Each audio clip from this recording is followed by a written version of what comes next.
They say wise men speak because they have something to say.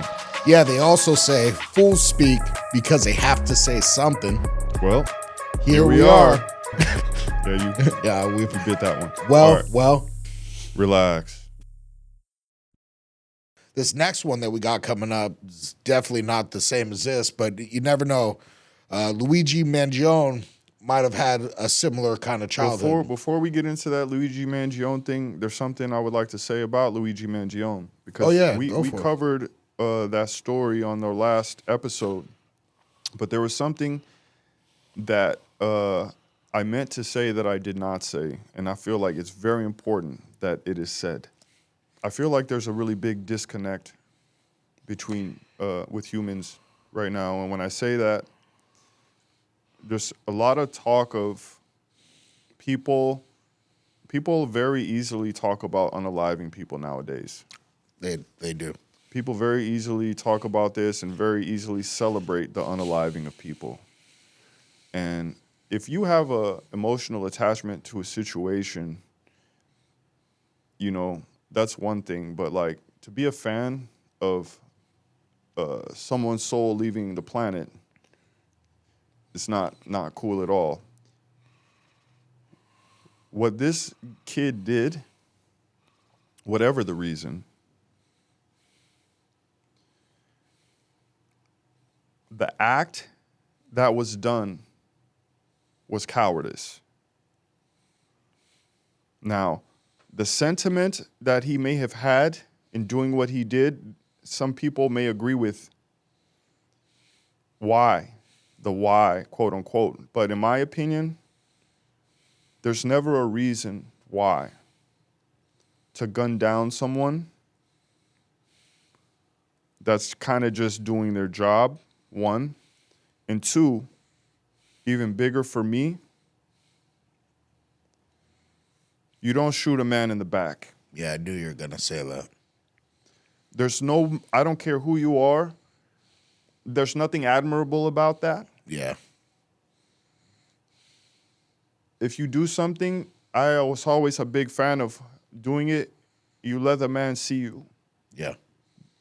That man deserved to see who his killer was. Who it was did this to him.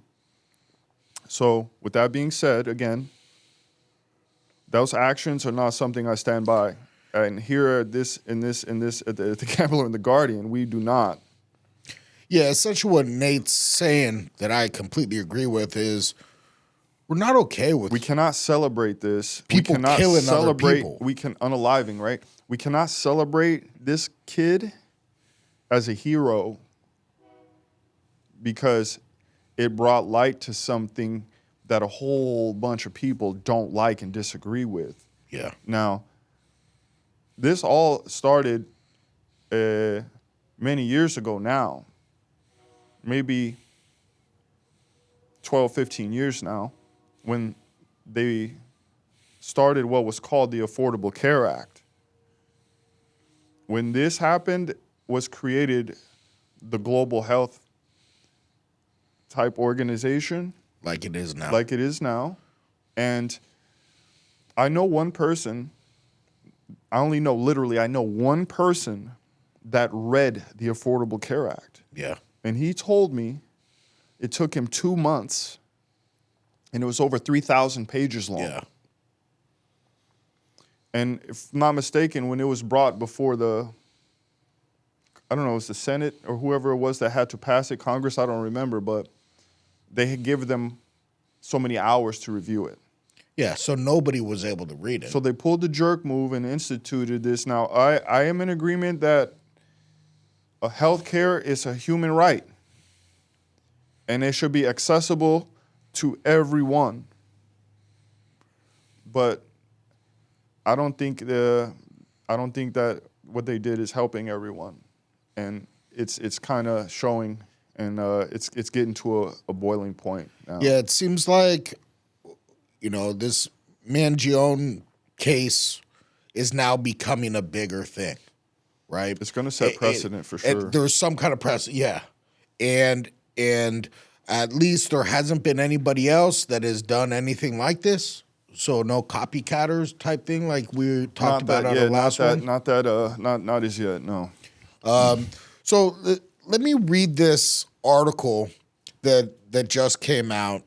And it essentially says, Luigi Mangione, judge married to former healthcare executive, right? So Luigi Mangione's pretrial judge is married to former executive at Pfizer, according to a shocking report. Magistrate Judge Catherine Parker, who has handled Mangione's pretrial hearings, is married to Brett Parker, who stopped working at Pfizer in 2010. She also has hundreds of thousands in stock, according to reporting journalist Ken Klipperstein. The judge holds between 50 and 100,000 in Pfizer, including stock in other healthcare industry companies like Abbott Laboratories, Viatris, and CRISPR Therapeutics. Her husband still collects a pension from his former employer. Parker also has holdings in Alphabet, Google, Amazon, Microsoft, Tesla, and Apple, amongst others. United is the indecipherable largest company in the U.S. by market cap, behind only Apple, Google, Walmart. Mangione's alleged manifesto read, the reality is these indecipherable have simply gotten too powerful, and they continue to abuse our country for immense profit because the American public has allowed them to get away with it. That judge needs to be recused from the case. Well, so let's just talk this through a little bit. So what I see is there's a conflict in interest. She owns these stocks. Yeah. Her husband worked at Pfizer. That essentially... That's pharma. Yeah, it's pharma. So she's pharma. Essentially potentially jaded based on, well, what happens affects her personally. Yeah, she has too much of a personal interest in this case, like just based on her lifestyle, like literally. Like it's too much of a conflict in interest, bro. So let me ask you this, Nathan. Yeah. So how many judges do you think own pharma in their portfolio? Because they invest in hedge funds, they invest in Vanguard, they invest in all these. So how many of them? They're gonna have to do. They're gonna have to do their job, or else this is gonna keep happening, and the people are. Because guess what? They did not make this announcement. The people did, as usual. The media, no, not regular media. The people, right? People like us is out here doing this research to find out stuff like this, and it's going to keep happening unless they put the right people in place to do their job the right way. We're going to keep having this problem. This is the age of information, and we ain't playing out here right now. Yeah, and so what we're getting is a bunch of information related to, the judge that's, making decisions on his case.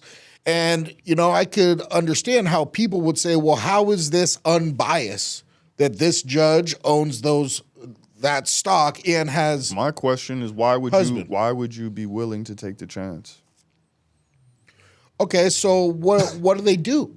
They gotta replace that judge. So replace the judge, put in a different judge. This different judge? What's the chance that in one of the mutual funds that they own the same stuff? Hey, we gotta go through them. We gotta go through them. I can't imagine that a judge doesn't own some of this stuff. Again, don't know the truth to that, but again, supposedly his lawyer and Diddy's lawyer are married or some listen, that's that world. They got these connections, but this judge, when it comes to judges, right, being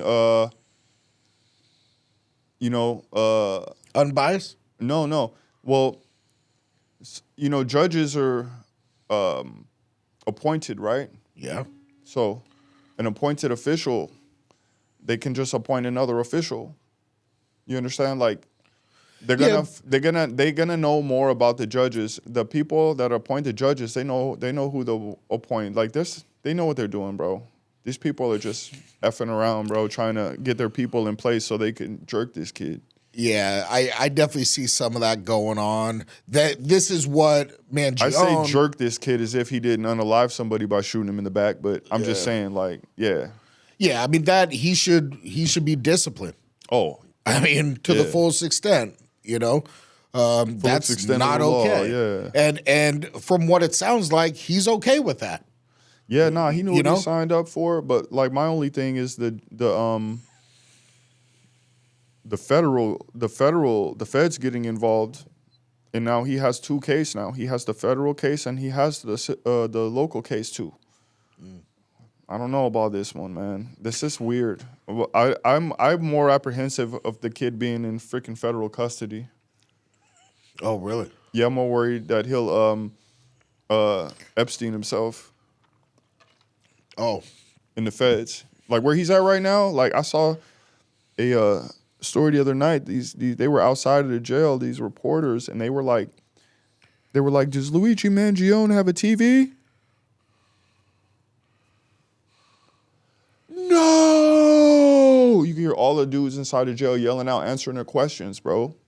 Whoa. Yeah, it was pretty wild. Like, yeah, they mess with him in there. They like free Luigi up in there. They going ham for him. Oh, all the prisoners. Yeah, they going ham for him. But like once he gets in the feds, like, good luck. It's gonna be a different thing.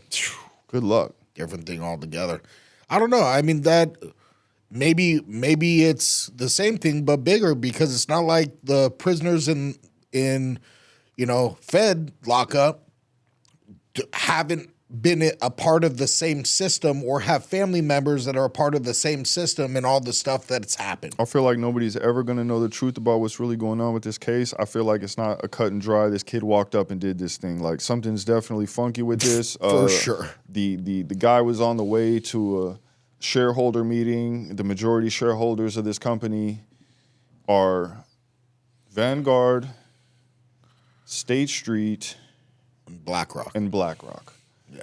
The evil empire. I'm just saying, like, I don't know, man. It don't smell right, y'all. Yeah. This is definitely going to be a story that continues. Yeah, we'll keep an eye on this one for you guys. We'll have to keep an eye on this one because it's going to be followed up. There's going to be more and more, So it is officially winter. We're in the new year, 2025. Happy New Year, guys. Hey, Happy New Year. Yeah. Hey, our bad. Yeah. Happy New Year from us at The Gambler and The Guardian. For sure. Yeah. Coming into this new year, I definitely have something that I want to do personally. I'm trying to snowboard 30 times this year, right? Oh, snap. And going on these to the mountain, you got to ride gondolas and chairlifts and all this stuff. And then we saw this clip. So let me show you this, Nathan. Mm-hmm. So you see this person getting put down on a rope? They had to evacuate 100 people by rescue, right? By rope. That is crazy. Yeah, so they'll show the guy in a minute here that he's going over like this. Shimmying all the way over to the next gondola, and then he lowers down the next person.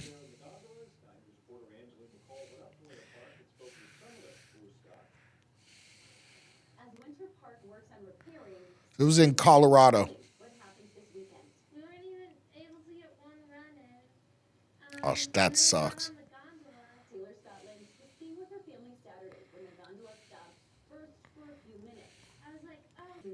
Dang, 150 people stuck on this gondola and have to be evacuated in that way.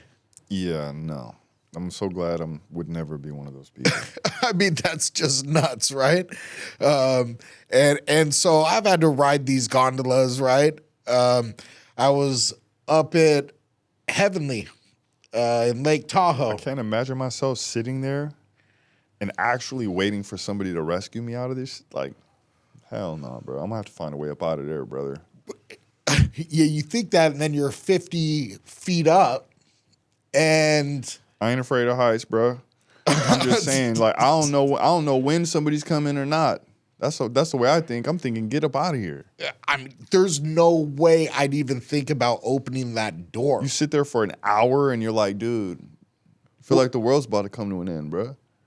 I mean, if it comes to an end and you're up there, you're kind of stuck. Oh no. See, that's why I ain't. You see. Get your ass up out of there. So, you know, I've been taking my daughter up and we're going snowboarding and we ride the tram and we've ridden the gondola at Heavenly as well. And then also the chair lifts, right? And so when you go up and you're in the gondola, it's like its own self-contained compartment, essentially. And you can fit like 4 or 5 people in there, right? With your skis and snowboards. You hold your skis and snowboards. They're not attached to you. Right? The tram is the same thing as a gondola, except it holds like 50 or 70 people the same way, right? And it's much bigger. And then they have the chair lifts, which you get on the chairlift and you have either your skis attached to your feet with your poles in your hands, or you have your snowboard attached to one foot, and then you kind of, get in that chairlift that comes up behind you, grabs your butt, and takes you off, right? So the next one. I ain't doing none of that, bro. No, you ain't. What's up? I ain't riding on none of those lifts you talking about. Look, all that shit you just said right now, that shit all sounded crazy to me just now, bro. Bro, you're the guy that goes up and cleans light bulbs at the top of one of the cell phone towers. It ain't about the heights, bro. It's about control. If I'm climbing, so I used to be a tower erector. So I used to climb and build cell towers, right? I've been 1,600 feet up, climbed, right?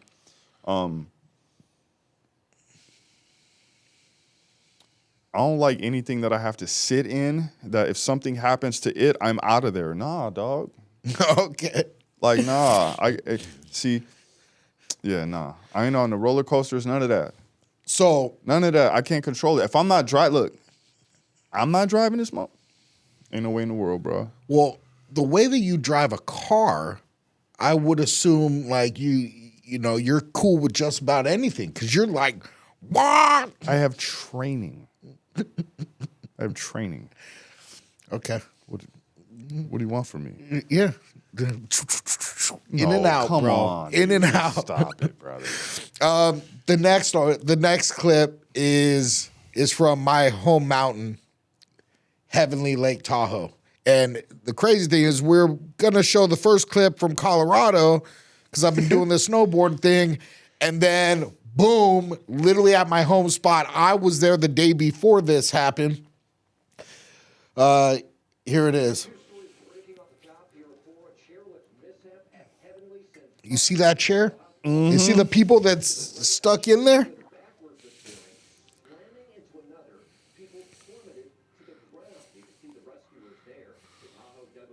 Nah, bro. Ain't doing none of that, bro. So essentially what happened on this one, something with the chairlift, the chair that's attached to the cable, chair just started coming back towards the other chair. So the cable was moving and the chair wasn't. So the cable broke on the one that was in the front. So would you ride a Gravitron? I don't even know what a Gravitron is. You know, it's the thing. It's like round at the fair, and like you go inside of it and you stand there and it spins and it like pushes you to the wall. I've done it when I was a kid. Yeah, I would never do that. But I hated it. I would never do that. I just saw a video earlier of a lady on a Gravitron that she was in there with her kids trying to show off like this is what I used to do when I was a kid, and was getting up high on the wall. Yeah. And like she literally was holding on for life trying to stop her body from being folded in half. Because the Gravitron was pushing her head down. Yeah. It was going to literally fold her in half, and she was literally. Oh my God, that doesn't sound like. And fun. when it finally relaxed, you could see her you could see the thank God on her face, bro. Yeah. And oh yeah. Like, look, bro.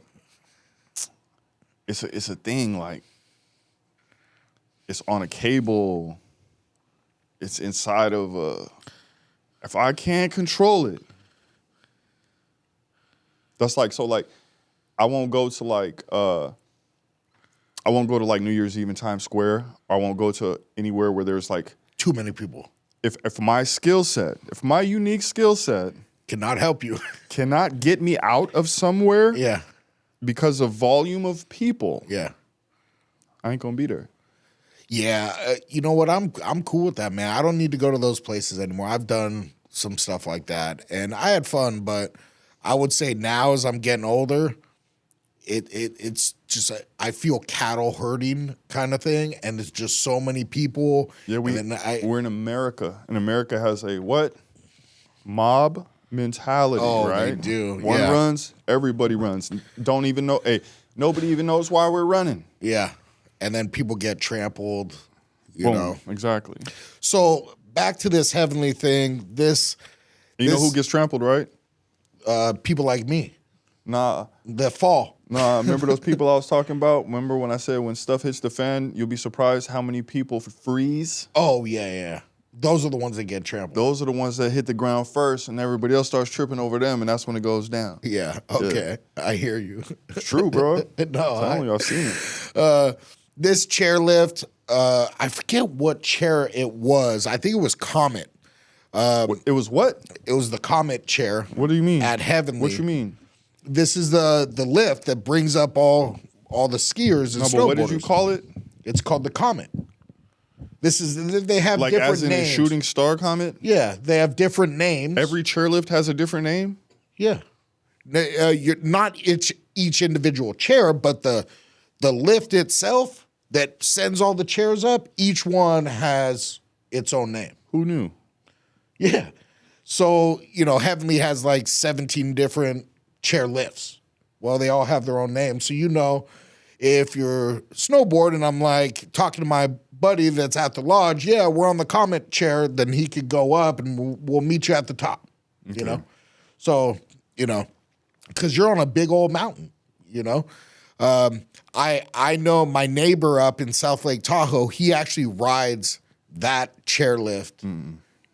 That's his lift. Yeah. That he rides. And I haven't been back there since this happened, but I'm hoping Alvin's okay. And I'm hoping he wasn't one of those, but he also was probably there to witness it and has a, firsthand story for me of what happened. Right on. So this next thing we're going into is the best of the best in armed forces. We've been talking about doing something on the armed forces since our first episode. Yeah, we're gonna do a piece, like an actual piece, something bigger, where we contribute some good time to this, because this is something that's definitely near and dear to me, because my father is a Green Beret. And I got family that's been in the military my whole life and for generations. Yeah, and these guys are the guys that, like, everyone's service is important. All branches of service are very important. All levels of soldier are important. But these guys are the best of the best in the world. Yeah, the most elite special forces. Yeah, we have the top fighting forces in the world here out of the United States of America. And at one time, it was only Army that had special forces. And then they all start to get special forces, and now I believe they're like kind of all under the same kind of umbrella, if I'm not mistaken, from what my dad was telling me. Well, let's here we go. This is just a little video that we have here.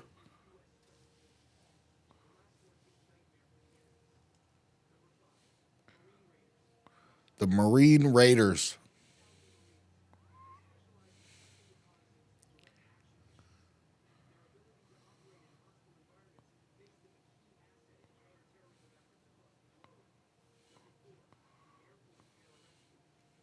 The boy's bad.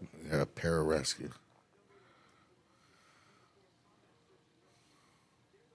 They gonna come get you. Oh, they're the ones that save your life. In hostile areas. Oh, wow. In the war zone. They come get you in the war zone. Well, that was your pops. Yep.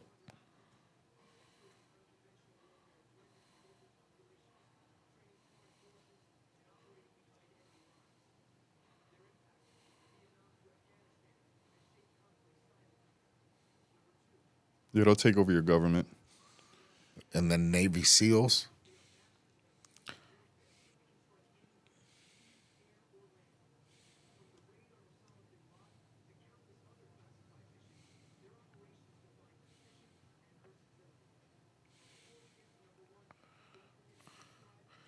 Wow, man.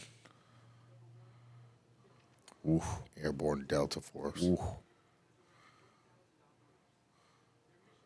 I'm surprised they said it even existed. Yeah. It's so secret, man.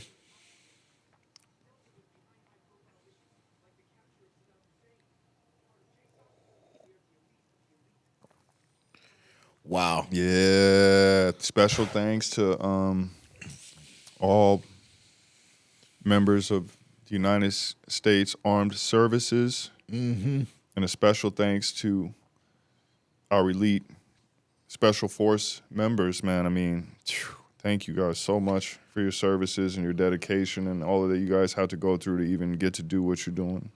Yeah, essentially protecting our way of life. And there's all kinds of politicized stuff. Oh, it's way, bro. And things are really nuts with, you know, all the industrial war complex and all this stuff. Military industrial complex. So there's a lot of stuff that, like, we are in the United States, we a lot of times are thinking about our government and what's happening here and all this stuff, not understanding the impacts that are global, that are impacting us on a day-to-day basis. And the people that are out there that you don't hear about that are fighting while wars are not happening. Yeah, we're not at war, but they're out there. But these guys are out here preserving our way of life every day, man, in different parts of the world just to maintain God knows what in terms of some type of resource, you know, some who knows what, for whatever reason. Again, thank you guys from us. Yeah. Thanks so much for protecting us. You know, we're going to speak a lot more about the armed forces in the future. This is just like a little clip to start the conversation, right? Yeah. And speaking of, here's the other one. Not only would we like to thank the men and women of the United States Armed Forces, we would also like to thank the porpoises. Yeah, the porpoises. They're very purposeful. Dolphins guard America's nuclear arsenal. The U.S. Naval Base Gitsab holds a quarter of America's nukes. It's defended by quarter of them? Dolphins rely on their sonar capabilities. They can detect mines buried in sediment. If a mine is detected, the animal returns to its handler. The handler gives it a signal to mark its location. Bomb techs neutralize the threat. Dolphins are even trained to take down enemy divers. They will typically swim up to an infiltrator. The dolphins will place a buoy on their back or limb. The device will drag the diver to the surface. During the Vietnam War, dolphins were also used to kill. They stand What? divers with poison blades. The dolphins also ripped off their oxygen masks. Dolphins were also used during the Iraq War. They helped clear anti-ship mines and underwater traps. How dolphins guard America's...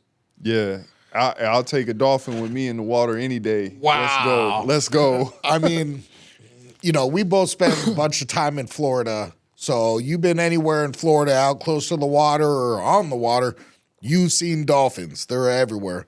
And, you know, dolphins they're playful. They're fun. Like, they literally come up to the boat and say, what's up? I had a relationship with a dolphin. Yeah, really? I would get off of work at 5 a.m. and go down to I want to say First and Ocean at this at the where you keep the marina down there. Uh-huh. And there's this little area that water falls into the water. Uh-huh.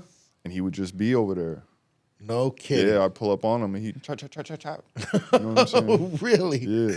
Oh, man. I mean, dolphins are so cool. I had no idea that, you know, we as humans and our military found a way to put them to work.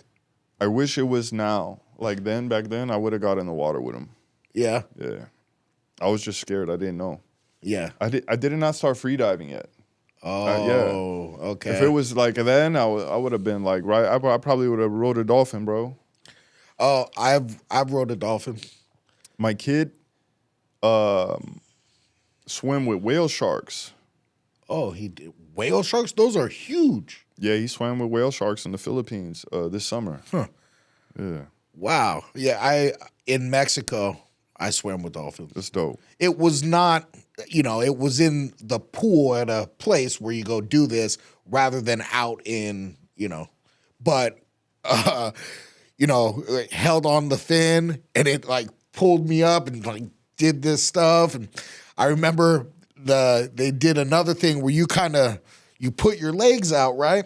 And then it comes behind you and grabs your feet and pushes you out of the water and you kind of like stand up, right? So I did it, and this was an insurance trip, and I remember like I took a bunch of people. I won all these trips, so I took my mom and all that. Yeah, exactly. And so my mom's out there, so we're swimming with the dolphins, and you go for the first thing where you meet them, and then like they come up next to you and you hold them. And, they take a picture or whatever, and then you ride them like this. You hold their fin. And then the last one where, they come up behind you and put, their nose in your foot and push you out of the water. When it comes to my mom's turn, she goes to do it, and I swear it started lifting her out of the water, and it just, her hamstring, she just buckled, I knew it. Ripped her hamstring. My mom, the rest of the vacation was like black and blue. Oh, man. The dolphin was the nicest thing. It didn't mean to do it. It was just trying to get her out of the water. But, that's crazy. She learned she wasn't supposed to ride dolphins. Poor mama. So these dolphins here that go underwater, find mines. Yeah, they'll pull your mask off your face. I mean, they use them as they'll weapons. They'll put a buoy on your back, send you up. That's kind of smart. They're dope. So the dolphins go down, they're holding this buoy thing, attaches it to them, and then it sucks you up to the And they're like, again, they live sonar. Yeah, they just have it. Crazy, bro. Wow. That's pretty cool. They're going to be Neuralink. They're probably Neuralinking the dolphins, bro. You know what? They might.